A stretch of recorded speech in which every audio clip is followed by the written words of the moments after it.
The session today is on how to end extreme poverty by 2030. And as you may know, the UN Sustainable Development Goals for 2030, their primary motto is leave no one behind. And the first goal is to end poverty in all its forms everywhere and ending extreme poverty by 2030. 600 million people, I think at least, are living in poverty, perhaps more at this point. 1 out of 6 children are living in extreme poverty. It's hundreds of millions of people who are living lives that are worse than most of us can imagine on a day-to-day basis, not having clean water, not having enough food to sustain basic life functioning. And that has been a motivating factor in my life.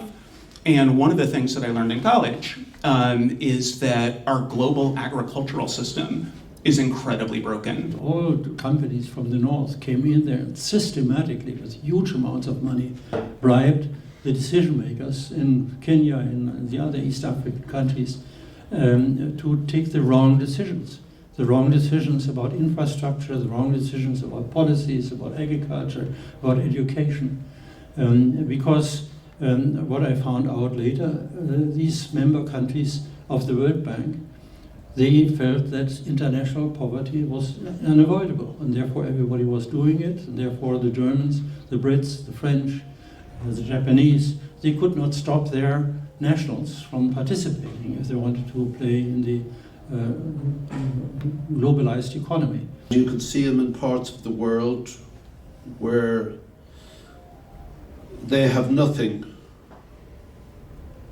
and it's very hard for those of us who are watching on Twitter or whatever to imagine an absolute of nothing level. It is the fundamental destabilizer of every single problem we can consider.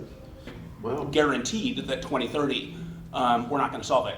I mean, another 115 million, I think, people in dire poverty, extreme poverty because of COVID. But I do think, I think we need to be doing the direct work, and we also need to be figuring out what the systems change is. Food is not the answer to poverty. Hunger is a function of poverty. If we can make the desert grow, there'll still be impoverished people, and that's what this is supposed to be talking about.